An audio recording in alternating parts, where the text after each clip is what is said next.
Have you ever traded or sold some of your stuff to someone just to realize after a few days, ang mahal pala nun? O kaya very valuable pala yung pinamigay mo without you knowing it? Kasi nangyari po sa akin yon nung elementary ako.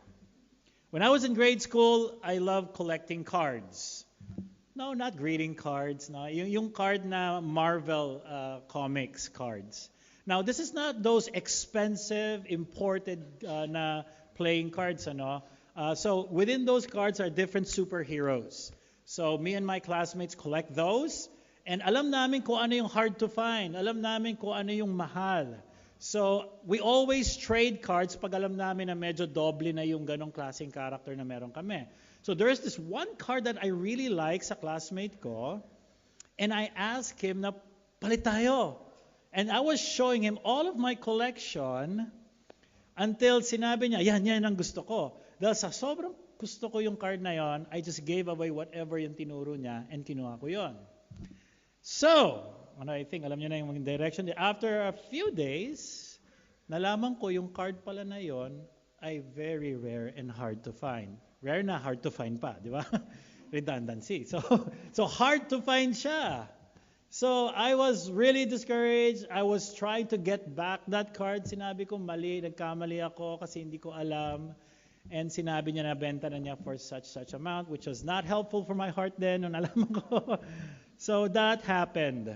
So poor me. In our passage today, there's something similar na nangyari. We will see a guy named Esau who also traded something. At yun yung kanyang birthright.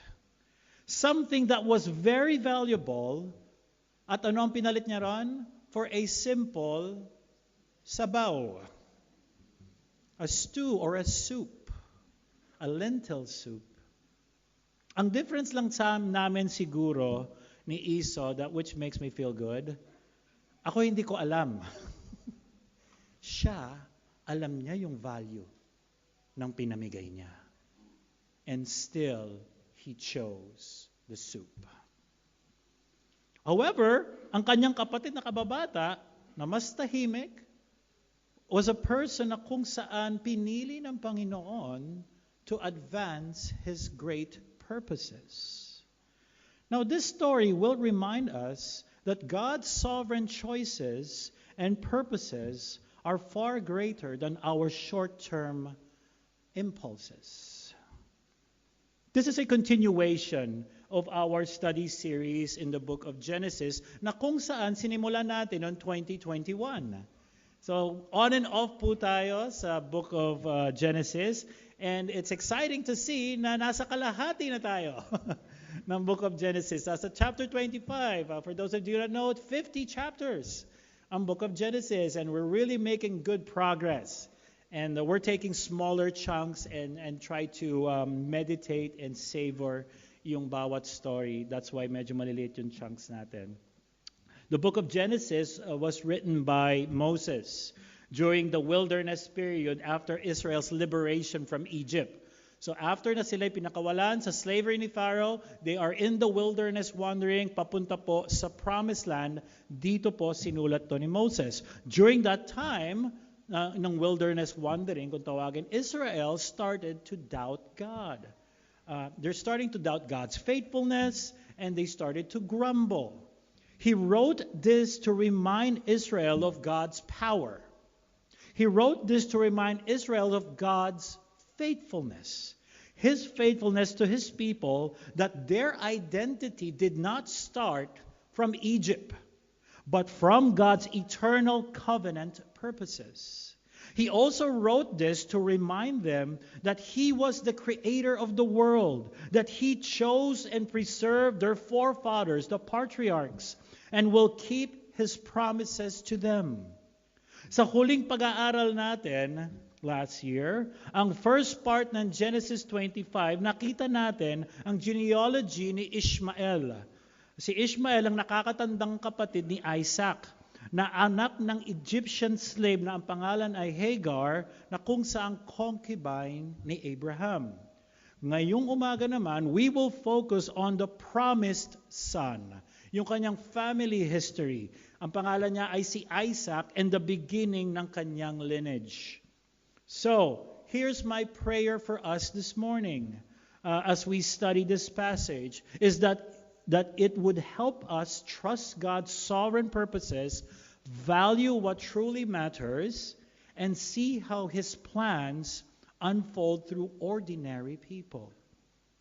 God's sovereign choice advances His purpose. Trust and value it. God's sovereign choice advances His purpose. Trust and value it. This means that God chooses according to His will and not man's will. Ang mga choices niya ay naaayon sa kanyang good purpose in history and in our lives. At dahil doon, we can trust and value lahat ng mga pinangako niya sa kanyang salita. This passage is divided into two headings. Number 1, God's chosen plan spoken, verses 19 to 23. And number 2, God's chosen plan seen, verse 24 to 34. Una, makikita natin that God speaks of His sovereign electing plan sa mga anak ni Rebecca at kung sino ang son of promise.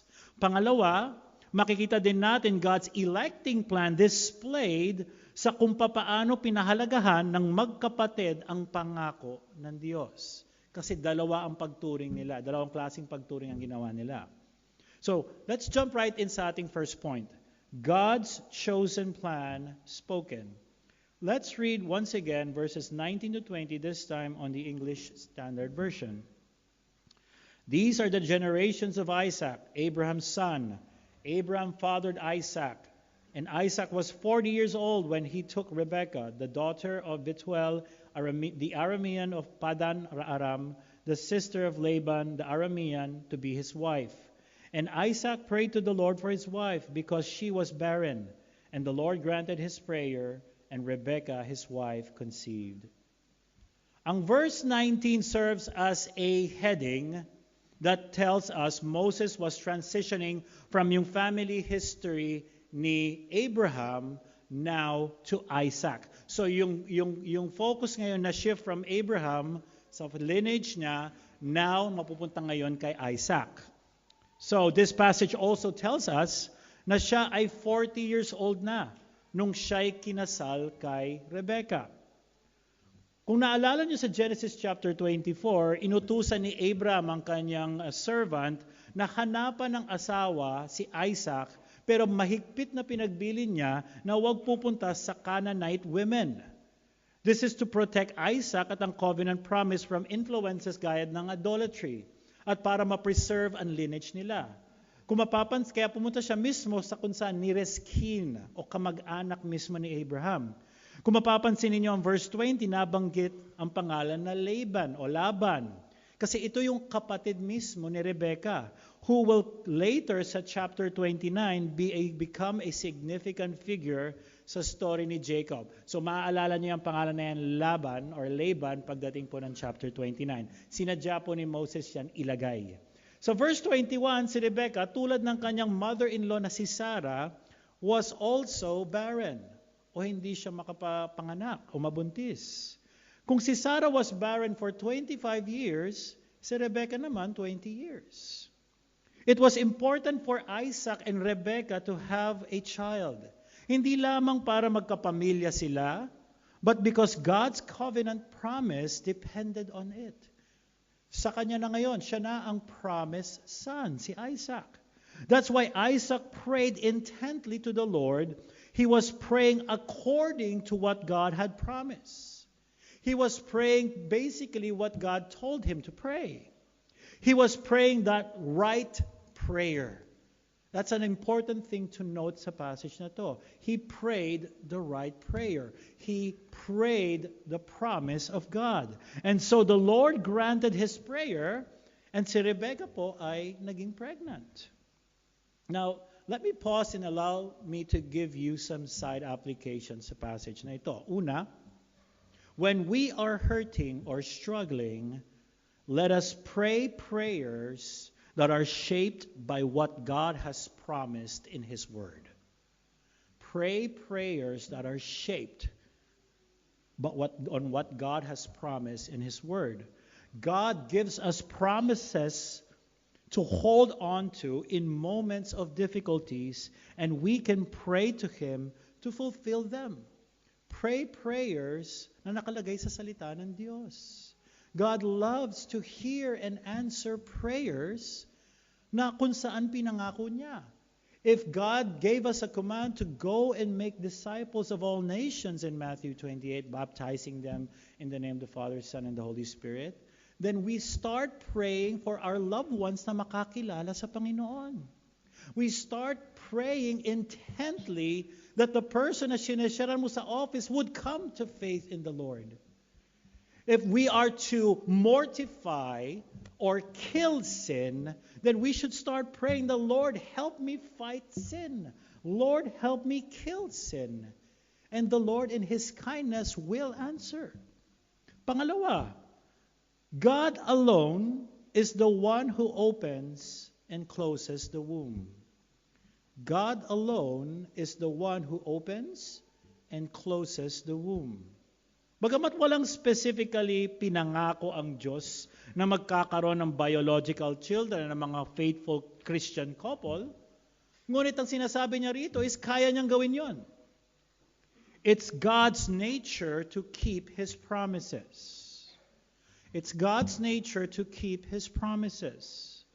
So sa mga kaibigan at kapatid ko na nandito na matagal nang nananalangin na magka-biological na anak, continue to place your hope in a good God, kahit hindi nyo naunawaan. Trust that He hears your prayers and He will answer them according to His wise and loving will. God will answer His prayers in according to His own time, His own way, and His own will. Hindi lang po sa pagbubuntis, kundi sa lahat ng mga pinapanalangin natin. Kasi God answers prayers. Minsan hindi lang natin gets pag sinabi niyang hindi. No? We need to also be discerning. And if that is you, you're praying for something and you're not sure kung anong sinasabi ng Panginoon, nandito po mga kapatiran sa Panginoon, nandito yung elders. We are happy to open God's Word to you and pray for you and to help you wrestle kung ano man yung pinagpe-pray ninyo sa Panginoon. The Lord granted Isaac's prayer at nabuntis si Rebecca. But it was not an easy pregnancy. Hindi yung madali yung pagbubuntis na ito. Tingnan niyo sa verse 22 hanggang 23. The children struggled together within her. And she said, if it is thus, why is this happening to me? So she went to inquire of the Lord. And the Lord said to her, 2 nations are in your womb, and 2 peoples from within you shall be divided. The one shall be stronger than the other, the older shall serve the younger. Ang joy at excitement ni Rebecca ay short-lived dahil napalitan po ito ng intense pain and despair dahil mahirap ang kanyang pagbubuntis. Moses described it as the children struggled within her. Sa ibang translations, ang rendering neto, they were fighting together. Yung ibang rendering says they smashed themselves inside her. Ganun po yung actual translation, medyo brutal nga eh. So just imagine yung description na yon nandito. I mean, I haven't experienced that. Probably will never experience that. Pero sa ating mga kaibigan at kapatid na mga nanay, I think meron ho kayong first-hand experience kapag mahirap ang pagbubuntis maybe. Moses intentionally included this detail to give his readers a picture ng magiging relationship ng magkapatid na ito. They will be hostile or in conflict with one another. Yun po ang magiging relasyon nila at nagsisimula na po. The pain is so unbearable and so she inquired of the Lord kung ano ba talaga nangyayari sa kanya. Sa mga kapatiran natin na kung saan na nabuntis, I know I've heard stories of you na kung saan minsan sa pagdadalang tao, you feel na sobrang sakit or something na you feel that there's something is not right. And you start to think, teka, normal ba to? Especially sa mga first time na buntis, tama ba to? Normal ba to? Teka, hindi ganito yung una ko. And then you start to question, you start to worry, and then what do? You consult. You inquire sa doktor. Di ba? To ask what's going on. So, sa situation ni Rebecca, she inquired, she consulted the Lord. Okay? Para malaman kung ano yung nangyayari. So, hindi nabanggit dito kung paano siya nag-inquire sa Panginoon. Ang normal way na ginagawa ito rito when one wants to inquire of the Lord is to go to a prophet. We don't know kung yun ang ginawa niya or she just directly prayed to the Lord.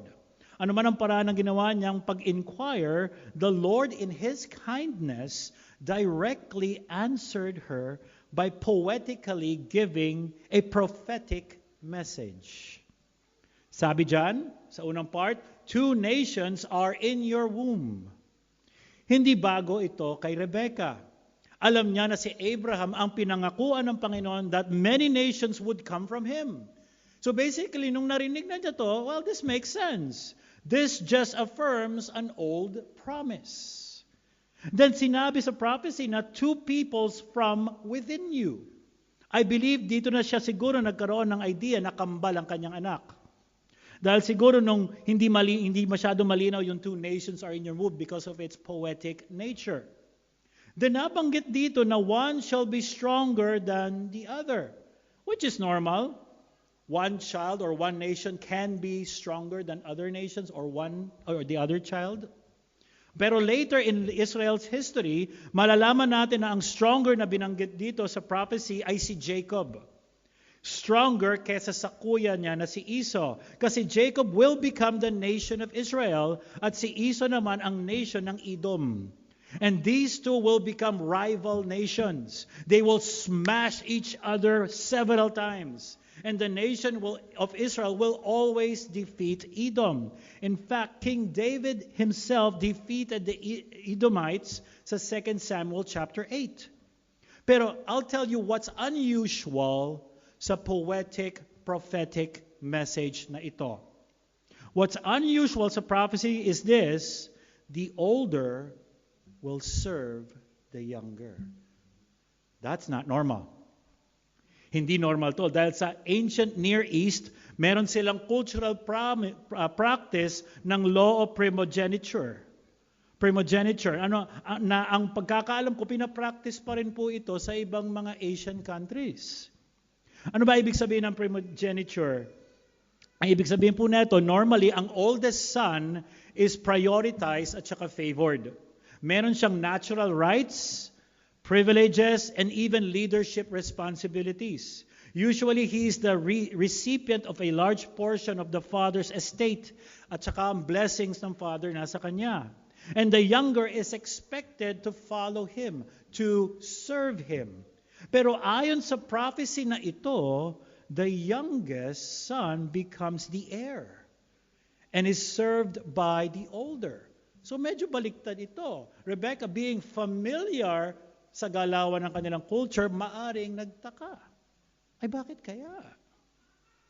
This prophecy was revolutionary and unprecedented. God had done something that was unexpected. Pinapakita ni Moses dito na God's sovereign choice advances His purpose. He had spoken of His sovereign plan to Rebecca. At itong mga kaibigan, ang tinuturo po nito ay yung tinatawag na doctrine of election. Doctrine of election. God chose the younger Jacob over his older brother Esau to carry forward ang promises na binigay ng Panginoon kay Abraham. Kung titingnan po natin a few towards the end ng Old Testament sa Malachi chapter 1. Malachi chapter 1, si Prophet Malachi reminded the people of Israel of God's covenant love. Bakit? Kasi nung Nung nagsisimula na magduda yung mga Israelites during this time because sa sunod-sunod na problema na kanilang hinaharap, they started to ask kung ang Panginoon ba ay mahal pa rin tayo. So etong sinabi ng Panginoon through the prophet Malachi sa chapter 1 verse 2. I have loved you, says the Lord, but you say, how have you loved us? Is not Esau Jacob's brother, declares the Lord? Yet I have loved Jacob, but Esau I have hated. At bakit si Jacob ang pinili at hindi si Esau? Kasi si Jacob ang younger, si Esau yung older. Why did God choose to love Jacob over Esau? Dahil ba mas obedient si Jacob? Dahil ba mas maraming merits or good works ang nagagawa si Jacob? May nagawa ba siya to attract God's favor? Well, sinagot naman ito sa New Testament ni Apostle Paul na medyo mas malinaw, and I'd like to invite you to turn your Bibles or swipe your Bibles to Romans chapter 9. Put your index finger to Genesis 25 and flip your pages further forward sa Romans chapter 9. And I'd like us to read verses 11 hanggang 13. And if you're writing or typing, write it down. Type it down kasi importante ito. Romans 9:11 to 13. Though they were not yet born, this is talking about Rebekah's sons, si Esau and Jacob. Though they were not yet born and had done nothing either good or bad, in order that God's purpose of election might continue, not because of works, but because of him who calls. She was told, the older will serve the younger. As it is written, Jacob I love, but Esau I hated. Malinaw na sinabi ni Paul po dito na pinili ng Diyos si Jacob bago pa siya pinanganak. He hated Esau bago pa siya pinanganak. Now, why is this important? Before both of them can do right and wrong. So which means hindi basis ng pagpili ng Panginoon yung ginawa nilang mabuti at ang basis ng Panginoon hindi pagpili is dahil sa ginawa nilang mali. This precedes that. So hindi basihan ng good works, hindi basihan ng merit why God elected Jacob. This is God electing, choosing. He chose Jacob out of his sovereign decree and purpose. This is nothing more, mga kaibigan, than God's grace. Jacob did not deserve to be chosen, yet God chose him. Kaya walang pwedeng ipagmalaki si Jacob or Jacob.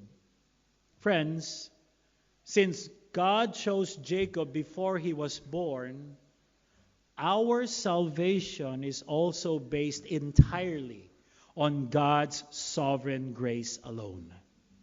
Not our good deeds. Hindi sa ating mabubuting gawa, hindi dahil sa tayo mapangkawang gawa, hindi dahil sa tayo generous or religious or involved sa mga maraming ministries. The gospel tells us that God saves sinners not because of anything we have done for Christ, but because of what Christ has done for us. Through where? Through his life, death, and resurrection. So friends, how does this glorious truth about God's electing grace call us to respond? How do we respond in God's sovereign grace? Allow me to give you 3 quick applications. Number 1, knowing that God alone is the one who chooses and saves, this should humble us. That's number 1. This should humble us. Tulad ni Jacob, we have nothing to boast about. No spiritual achievement that earned God's favor. Our standing before God rests solely in his sovereign grace. Left it to humanity, man will not choose God. Ephesians chapter 2. Verse 8 and 9. For by grace you have been saved through faith, And this is not your own doing. It is the gift of God, not a result of works, so that no one may boast. This should humble us. This should not cause us to be arrogant at mapaladibate. Second, this should also give us deep assurance. This should also give us deep assurance. When we stumble in sin, our hope is not based on how strong our faith is, but on how faithful God is to His promise and purpose. That He who began a good work in us will be faithful to continue it. So this is quite assuring. If we are saved by grace, then we can never lose it. Kasi we never earned it. Wala tayong merit, wala tayong contribution, wala tayong toka. Ang contribution lang, according na ibang theologians, na binigay natin yung ating kasalanan sa Panginoon, who He died for, para sa atin. Third, we are to respond with gratitude, worship, and obedience because of this glorious truth. Hindi ito to earn God's love, but because we are already loved. Kaya natin gagawin yon. God's grace produces humility, worship, and a life that seeks to glorify Him.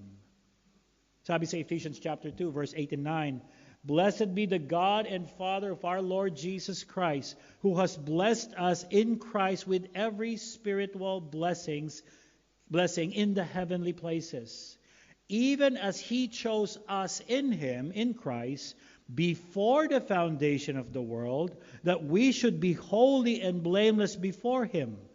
In love, He predestined us for adoption to Himself as sons through Jesus Christ, according to the purpose of His will. For what purpose? To the praise of His glorious grace, with which He has blessed us in the Beloved. God first spoke His plan to Rebekah. Now we will see the plan unfold in the lives of her two sons, which is number 2 and last. God's chosen plan seen. Let's read verse 24 hanggang 28. When her days to give birth were completed, behold, there were twins in her womb. The first came out red, all his body like a hairy cloak. So he called his name Esau.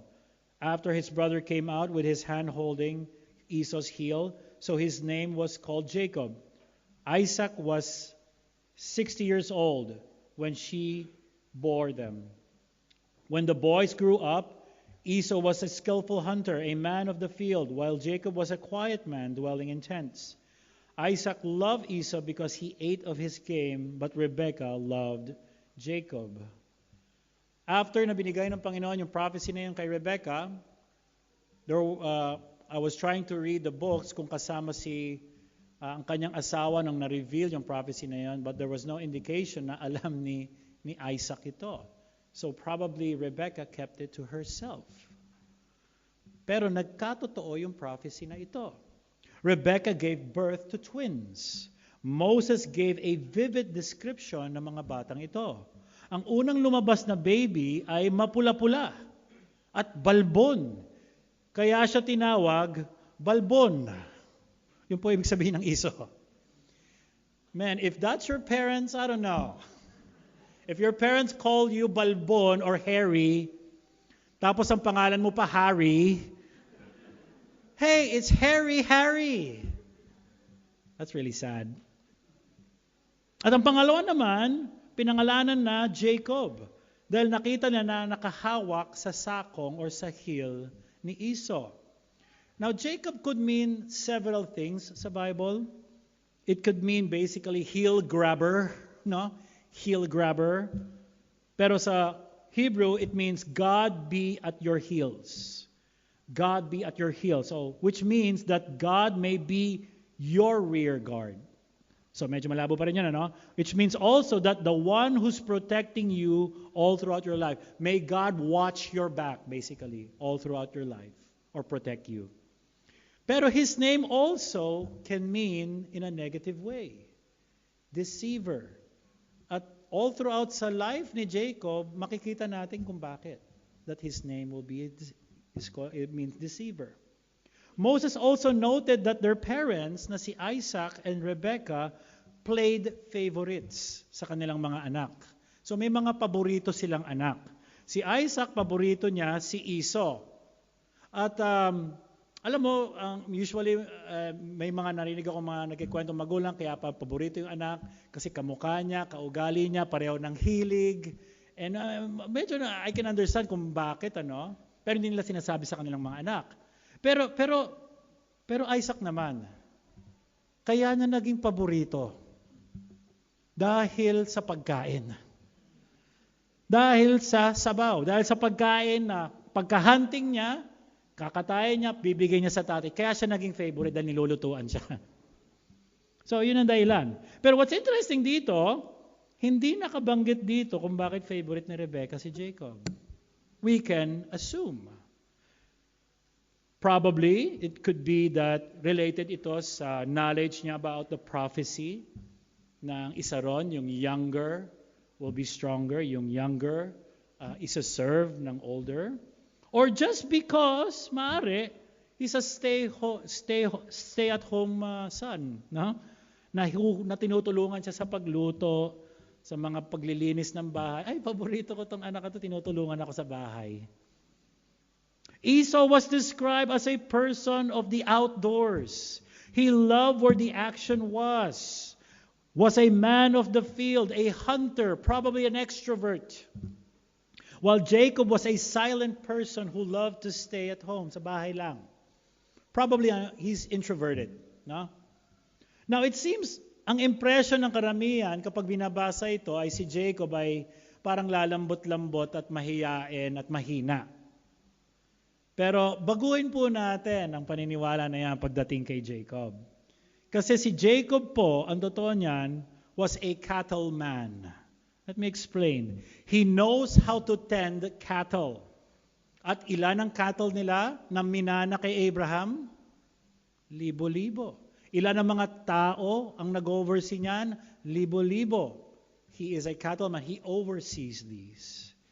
Alam niya kung ano yung cattle na kailangan ibenta. Alam niya kung anong cattle na kailangan na itumba. He knows this. Siya ang humaharap sa mga tao to do business transactions, sa mga pagbenta o pag-trade ng kanilang cattle. Siya yung nagne-negotiate, siya yung nagbebenta, siya yung nagluluto. Well, nagluto siya, yes. But he had taken traditional responsibilities of taking leadership in the household. So basically, he's a little bit conservative. Siya yung nag-fulfill na dapat trabaho ng panganay. Trabaho dapat ni Esau to eh. Pero ginagawa niya yan. He's taking all of these responsibilities ng leadership sa family. He aspired spiritual leadership sa family kasi yun ang dahilan. There is this unhealthy aspirations na gusto niya siya maging tagapagmana. Yun ang problema niya rito. And si Esau naman, hindi niya trip. Mas pinili na lang niya maging mangangaso o maging hunter. Seems like as an irresponsible man. Gusto niya kung saan lang masaya, doon siya. Pero ito, may unhealthy desire or aspiration ito si kapatid niya, si Jacob, makuha yung kanyang lahi. At mamaya makikita naman natin na totoo yun, nangyari yun, di ba? So kita ang contrast ng magkapatid dito. Ang isa had no concern about the traditional responsibilities of taking leadership sa family, samantalang ang isa desired the role and responsibility. In fact, makikita natin later sa story ni Jacob, na Jacob wanted so bad na he was willing to cheat, deceive, and lie to get it. Look at verse 29 to verse 34. Once when Jacob was cooking stew, Esau came in from the field, and he was exhausted. And Esau said to Jacob, "Let me eat some of the red stew, for I am exhausted." Therefore, his name was called Edom. Well, yung red stew na yan, really it's a play on words. So yung stew na yan ay pula, and then si Harry Red, si Esau. So I think yun yung parang naging running joke. Itawagin ka na lang namin Edom kasi pula ka at mahilig ka sa pulang sabaw. So yun yung sinasabi rito. Verse 31. Esau said, I'm about to die. Of what use is this birthright to me? Jacob said, swear to me now. So he swore to him and sold his birthright to Jacob. Then Jacob gave Esau bread and lentil stew, and he ate and drank and rose and went his way. Thus Esau, this is an important commentary here, despised his birthright. Si Esau, pagod sa paghahunting, requested to have some of Jacob's soup. Jacob, who desired the covenant promise, nakipag-deal sa kanyang kuya. Hiningi niya bilang kabayaran ng kanyang soup ang birthright ng kanyang kuya. Ang birthright is the rights and privileges that are commonly given to the firstborn son. It's his status. It means headship of the family and eventually, and they know this, headship of the clan and even Israel. In short, what he was asking for was for all of his rights and privileges ay ibigay sa kanya kapalit ang sabaw. And he even insisted that he make an oath. O gawa tayong kontrata rito, make sure na sigurado itong sinasabi natin. At pag-transfer ng birthright ay posible, kasi yung pag-transfer ng birthright ay posible nung time na yon. Basta may contract at magbabayad ng kapatid ng at least 3 sheep. 3 sheep. Marangal na yon. Common yon sa kanila. Pero sabaw. Hindi marangal si Jacob. Hindi siya yung hero na inaakala natin. Ganto kasama itong mamang ito, magulang to. Samantalang ang yaman-yaman nila, sabaw. Now, tignan ninyo yung verse 31, kung gaano katuso si Jacob. Binili niya ang birthright not with 3 sheep, but with soup. Extortion po to. I mean, hindi ba kayo natutuwa na totoong-totoo ang Bible? Totoong tao ang mga nasa Bible? Ultimo mga kamag-anak? Alam natin ang itsura ng gantong klaseng awayan sa lupa, di ba? Eh dito hindi lang lupa, rights ng lahat. Pero nakuha sa sabaw. Kasi ito po yan eh. Etong sabi ng mga scholars, this was premeditated ni Jacob. Pinlano niya to. Hindi ito aksidente na nadaanan siya na may sabaw. Hindi po. He knew anong oras siya nag-hunting. Alam niya kung anong oras nag-hunting, anong araw ang kapatid niya. He knew anong oras siya matatapos mag-hunting. He knew kung saan siya dadaan after mag-hunting. He knew na mahilig siya sa lentil soup at sinigurado niyang nangangamoy ito pagdaan niya. He knew na impulsive ang kapatid niya. Kaya ko itong utol ko to. At nung humingi si Esau sa kanya ng sabaw, he knew exactly what to say.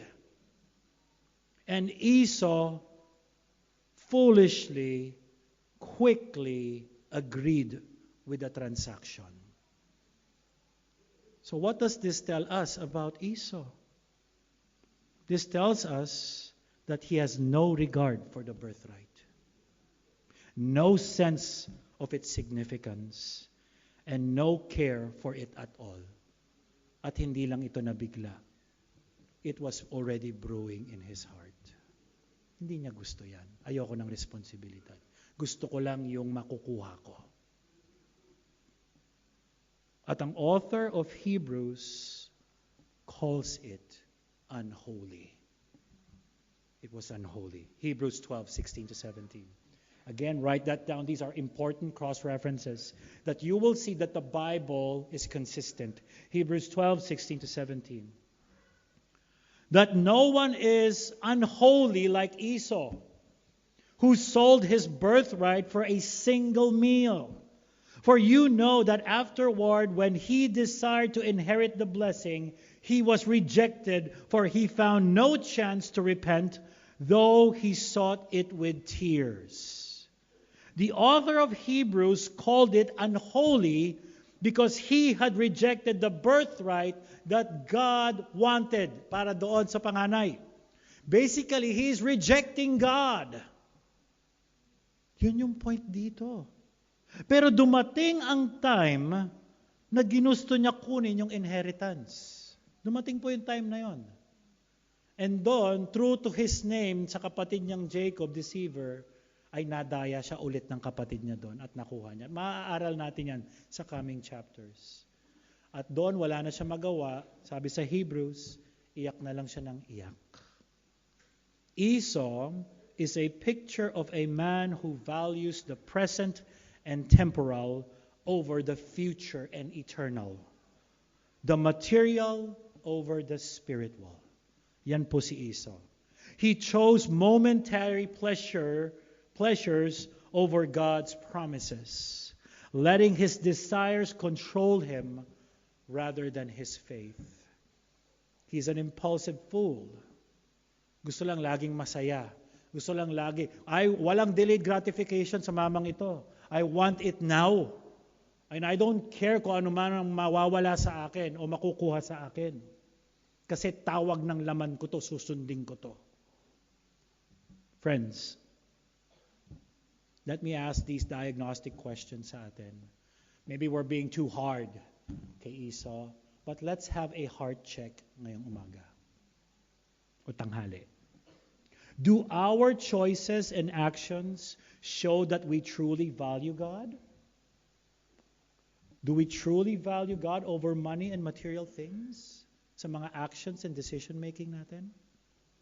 When we feel tired, stressed, or lonely at home, at work, or at school, do we turn to God first for wisdom and rest? Or do we seek quick comfort and satisfaction in the world's pleasures? Are we living with an eternal perspective, or are we too focused on the present, chasing temporary comforts? The gospel tells us that God saves sinners not because of anything we have done for Christ, but because of what Christ has done for us through his life, death, and resurrection. I believe Moses didn't just want us to notice yung physical differences between Jacob and Esau. He wanted to expose their hearts sa atin ngayon so that our hearts would be exposed din sa harapan ng Panginoon. Though these men are very different, they have one thing in common. They are sinners, rebels, enemies, haters of God's, and lovers of flesh and pleasures of this world. In Genesis 25:27-34, we see two brothers who were both sinners, and yet God chose Jacob to be the recipient of the blessing. So in short, walang mas masama sa dalawa, parehong masama. Parehong rebelde, parehong makamundo. Clearly, God did not choose Jacob because he was good. Jacob became good because God chose him. Friends, our good works cannot purchase for us the love of God. It was God's love shown through the life, death, and resurrection of his son Jesus that purchased us from sin. Jacob was deceptive, greedy, and ambitious. Yet God, in his mercy and grace, took even his flaws, shaped them, and used them for his purposes, for his glory. Ang tawag po dyan is God's mercy and grace sa sinner.